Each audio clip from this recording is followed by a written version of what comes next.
Hello subscriber. It's our day 347 and today is September 17 and it's Sunday. Ayun, dito naman tayo sa ating construction site dito sa may Bongabel Private Resort. Syempre dito sa South Spring Villas, Bukal, Calamba, Laguna. Ayun, update tayo ng ating deal na construction. Ito, sinasaoblin na namin yung aming mixer at magagamit na ni architect doon sa isang project niya. Ayan, binok lang natin sa sa Lalamove.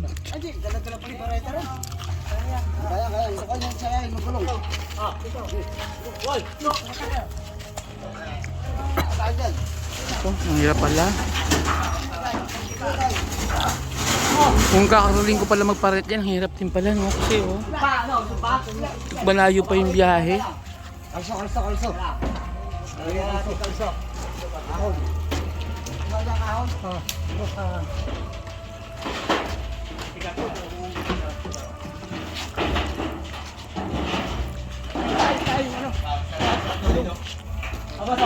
Yung kaha niya parang wala talagang tibay, no? Lulundo-lundo talaga. Kalso.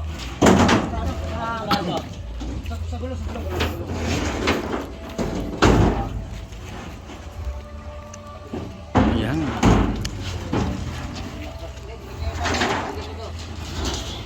Ayan, magmamano-mano na kami doon sa aming huling buhos namin sa sa pump room, pero konti lang naman yon. Tapos yung aming sa full edge naman, lang naman yon, mga pebbles lang naman yon. So mano-mano lang talaga yung gagamitin doon. So yun, talagang wala namang paggagamitan na ang ating mixer. Ayan, happy serving you 1 year. 1 year din natin nagamit yung ating mixer. Mabili mo yun, nasa ulit 1 year.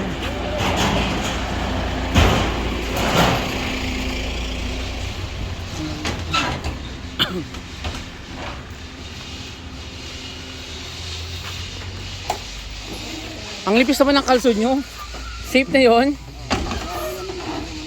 Sa bagay nakakreate, nakaano naman siya.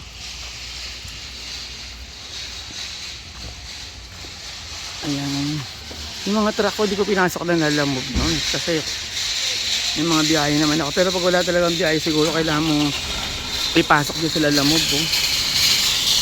Kaya piso lang din talaga yung rate niya.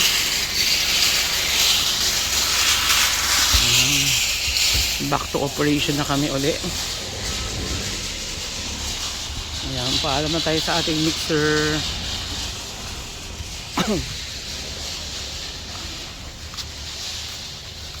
Yung mga ato, ito mga sagasaan na naman to, oh.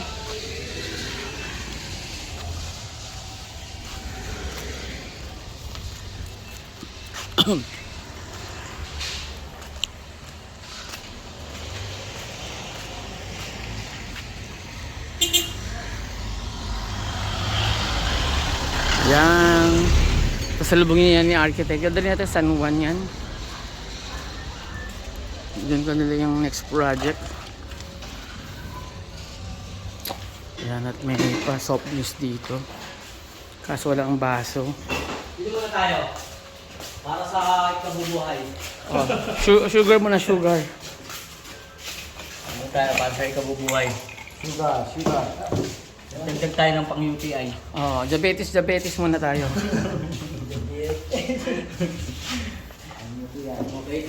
So si Badong, oh. Sarap ng pwesto. Yan, oh, at malapit na kami makapaglinis-linis dito. Yan, ako, dito pala kumain si Boss Steve kanina, oh. Yan, doon na tayo sa update natin sa loob. Masingit na natin dito.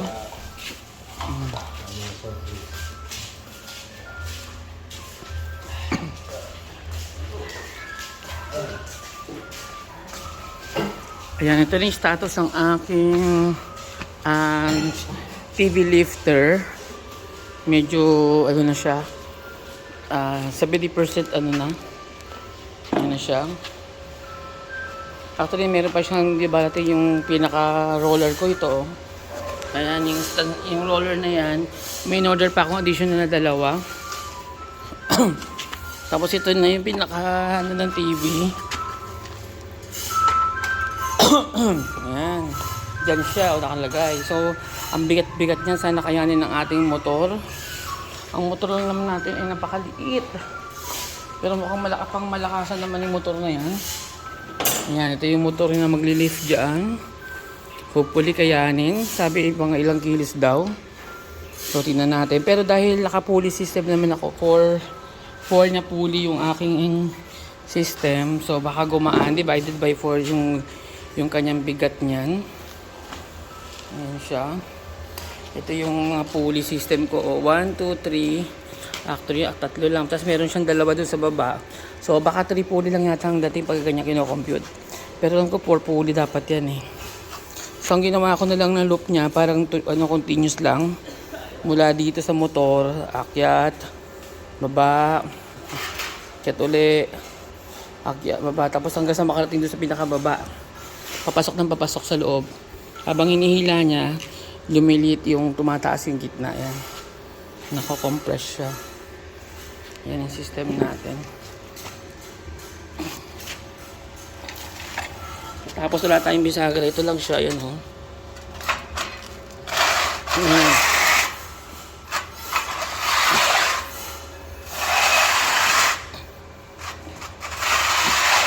Yan, kailangan dapat even yung hila niya sa gitna. Para pagka dito tabingin kasi yung ano niya, ayan, malalak siya pagka tabingi. So, dapat even yung buhat. So, yun ang iiwasan natin sa gagawin natin system. Kailangan even. Basta yan, nalagyan na lang natin yung dito. Yan, dito siya, dito ang fix niyan. Siguro pinakababa nun dito na siya.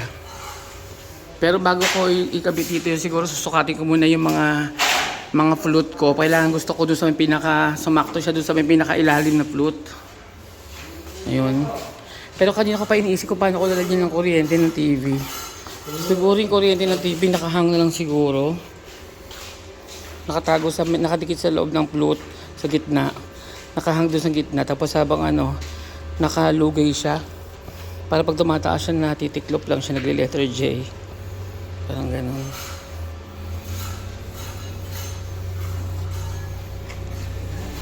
Ayan. Tapos ito naman, dito nagpa-final retouch naman na sila dito ng mga ginawa nilang parang mga, ano tawag dito?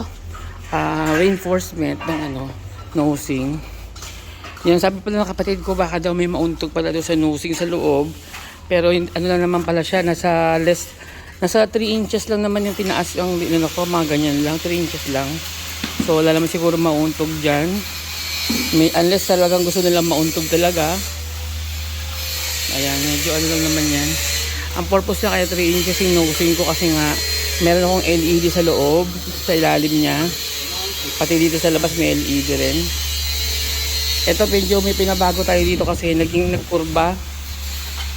Gusto ko sana diretso siya para mag-even lang siya dito sa pinaka-design ng labas. Yung unang contractor kasi natin nilagyan to ng kurba pati sa kabila. So yun, pinatanggal ko yung kurba para mag-even lang din yung niya. Yung pinaka-edge niya pantay. Pag may kurba kasi, lumalaki yung edge dito, banda na nawawala yung pinaka-korte niya.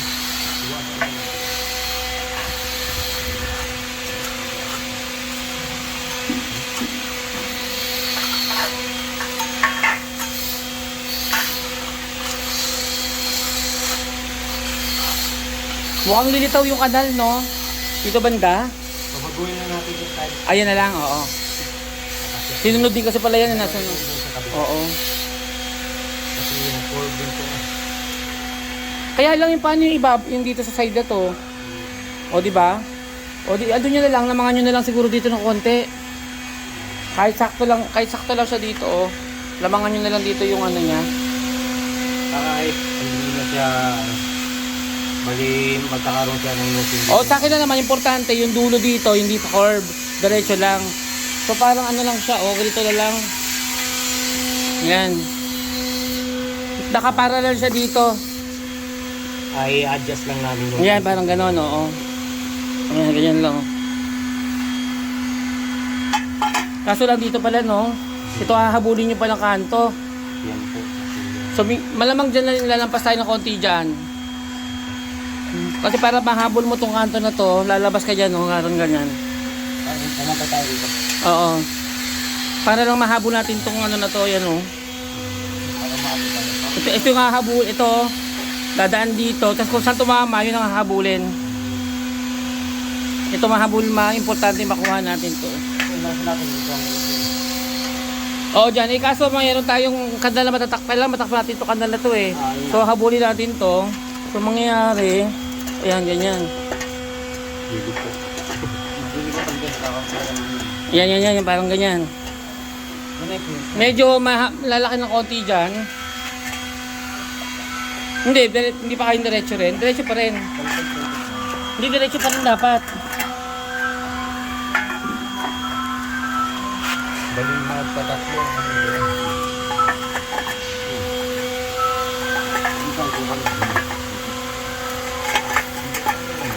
Nakaganyan mo siya. Wala ito nga lang. Wala matakpan yun. Hindi, basta, diyan ka na lang mag-ano, kasi dito mas makikita dito eh. Kung baka ito na lang priority mong sundan, para dyan, lalayo ka na lang dito. Yan. Tapos itapat mo dito. Para matakpan mo to, oh. Yan. Yan, dyan ka na mag-a-adjust, pag ganon. Hindi ko man babalikuin, diretso to. Kakabasa to. Hindi, diretso. Tapos dito ka na lang, ano. Yan mo ito. Huwag mo na sa baba. Hindi pwede baba, siyempre. Ang habol nyo lang, matakpan nyo to. Ayan, mahabol nyo to. Ito, diretso siya. Diretso, yan. Kasi ito na lang, magduduktukan na lang dito. Yan. Matabas na lang. Dito lalaki yung ano. Kasi naman dito ang lumaki, makikita. Ayan na lang. Dito, diretso ha. Diretso ba rin? Yan, diretso to. Basta mahabol mo matakpan to, yan o. Yan. Dito lang tayo walang guys. Oo, dyan ka na lang sa sobra. Ito mo man dito lang ito. Pero kasi hindi natin ma-adjust itong kanal eh, di ba? Mahirap na. Pag pinagis mo to, adjust dito. Oo, so ang gagawin na lang natin, habulin na lang natin itong kanal. Para sa ano lang. Para importante, walang curve. Wala kang makita dito. Ito naman tayo. Para sila lang.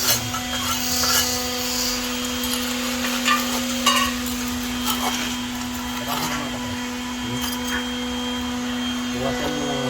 Iwasan ito mga kapatid.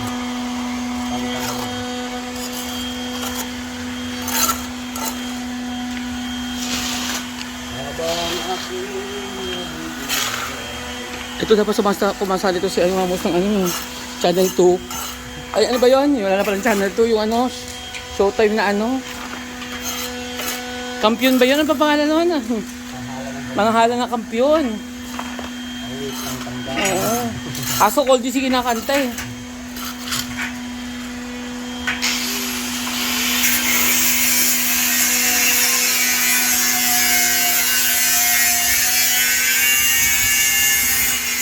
Ayan, medyo okay na.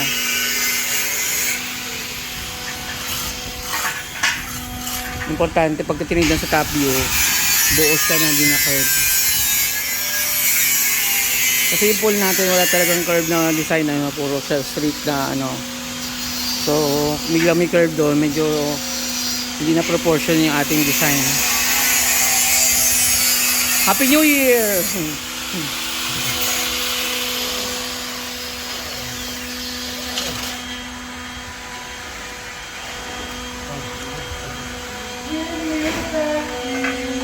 Pagdalitin mo muna to. Pagdugtugin mo muna. Muna sa kalimutin. Diba ba rin? Yan, oo. Kuha. Yan.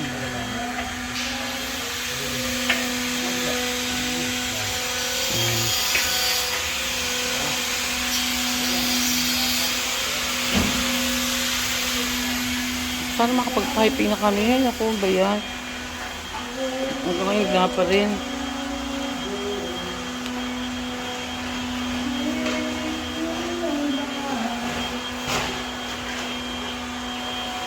May singer dito. Bagay, mga singer.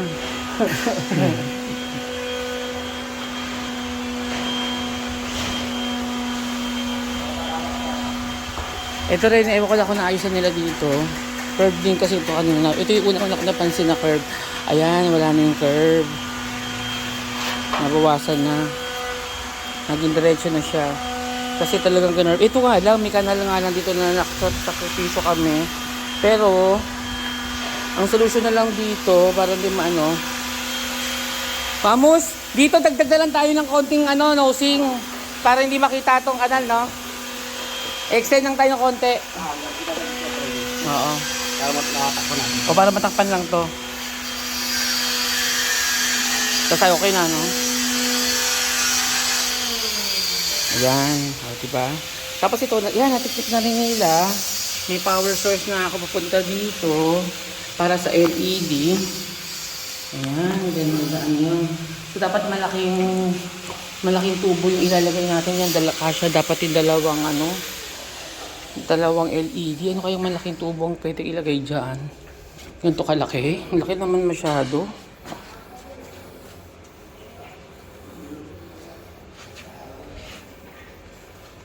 Si Tatang ang pasuyuan natin.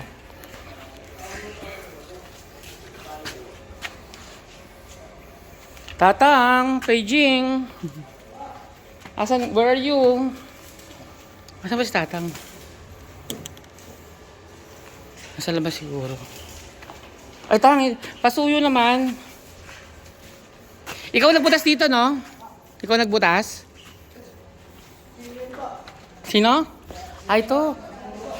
Ay, may bagong rin pala rito. Dalawa na kayong mga pugante. Mga magagaling magbutas yung mga pugante. Ito, okay, ito lang yung palakabang natin ng kuryente ng dyan. Kasi dadaan dito yung LED. Oo, diretso doon. Ito sir, mahaba. Kasi na ba yung dalawa yung LED dyan? Hanggang tatlo? Dito sir. Oo. Kasya dito tapos sir. Kasi yung isa, papasok din dyan. Tapos ito, Sa kabila naman sir. oo. Kasya dito sir. Ay, may butas ka rin pa sa kabila? Wala pa sir. Bubutas yung balong dito. Sige. Pero mas maganda yan para kasya yung LED. LED. Kasi baka dito may harapan tayo eh. Ang wire nito sir. Kasya lang dito.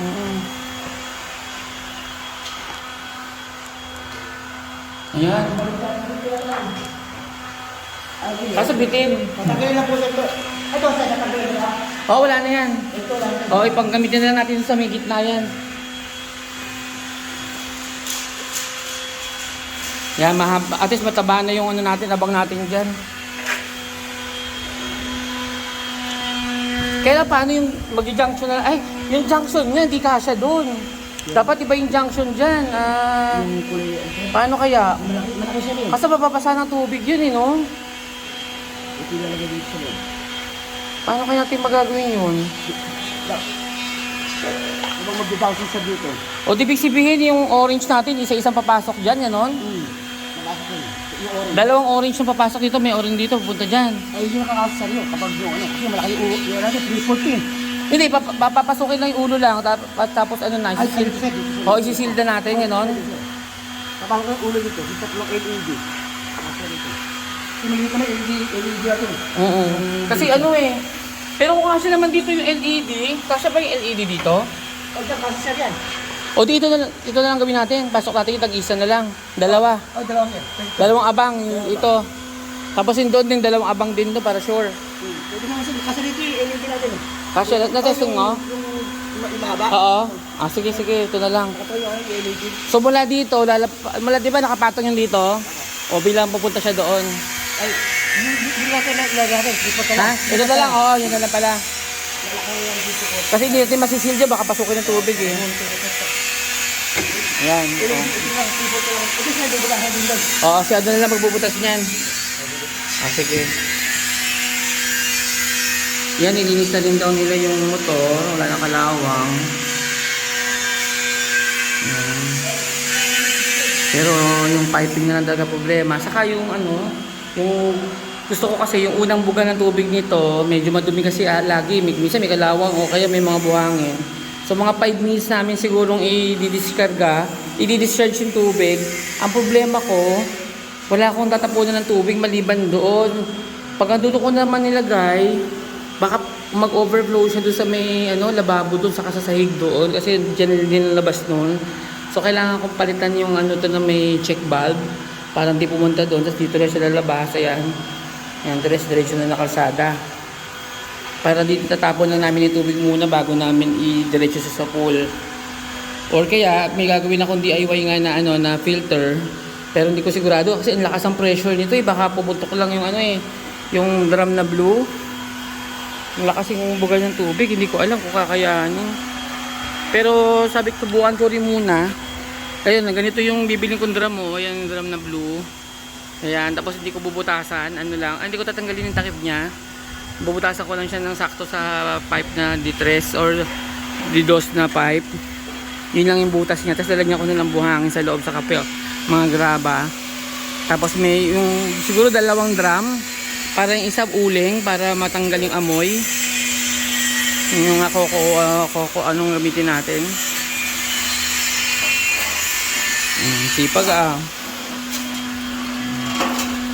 Ayan mami, yung bago natin tao si RJ.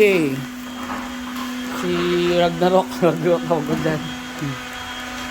Taguro, ayan. Si RJ. Hindi natin si tatay dito. Ito pwede ko na ito orderan siguro ng polycarbonate para makabit na. Ayan. Tapos sabi ko na lang kay Butoy, ilagyan na lang namin ng mga tawag ito ng flat bar para maging support kasi pag malakas ang hangin baka liparin lang din siya. So maglalagay kami ng flat bar dyan. Kailangan pa ng support dito, flat bar kasi pag malakas yung hangin baka liparin. Kailangan maipitan yun. Maipitan saka meron pang isa pang brace na maliit dyan. Pero walang dugtong gagawin namin eh. Takot lang ako baka may bagyo, malakas ang hangin. Paano lang. Flat bar lang Pang ipit-ipit lang, maipit lang. Ayan, para sigurado kasi nga open air to, malakas palagi hangin. Baka mamaya masira lang di siya. Although hindi naman siya agad na pupulit na babasa kasi plastic siya.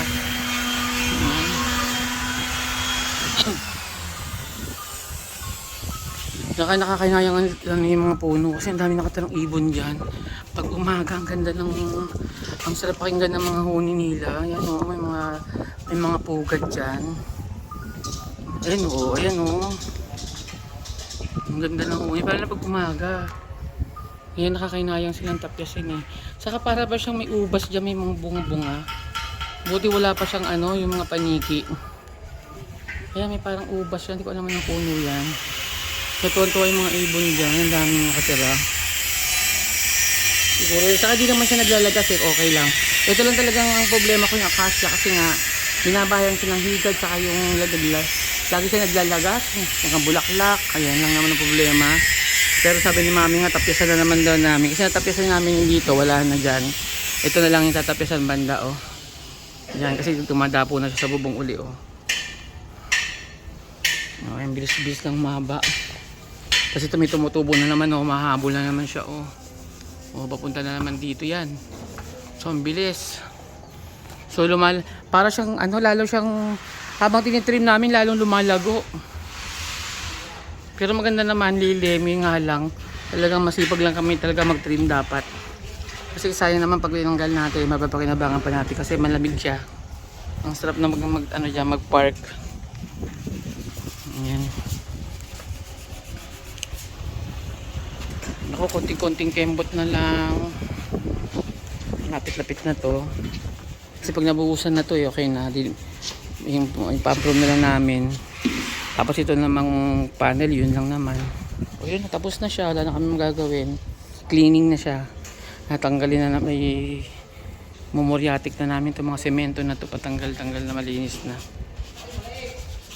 At para makapag-operate na ako, sana naman. Ayan, ito yung siguro yung ating update ngayon. Ito ko yung tatry ko pa mag-piping.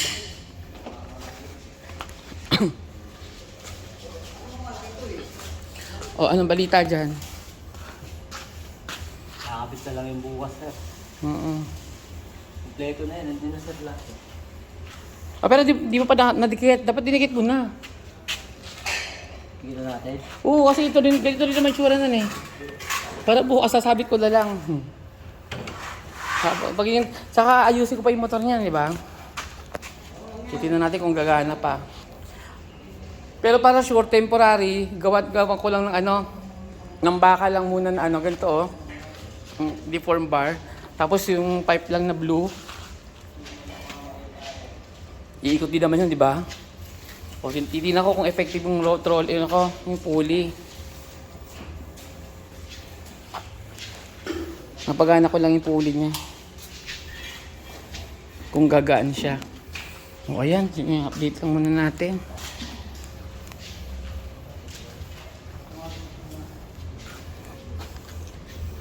Ayan. Tayo'y gagawa-gawa din dito. O yan, sa mga hindi pa nagsasubscribe dyan, baka naman. At syempre, huwag niyong kalimutang i-click yung ating notification bell para ma-update kayo sa aming channel na Bong and Jeff. At masubaybay nyo hanggang sa matapos ang ating construction ng ating resort dito sa may South Spring Villas, Bocal, Calamba, Laguna, ang Bongaville Private Resort. Yan, soon to operate. Hanggang dito na lang. Bye-bye!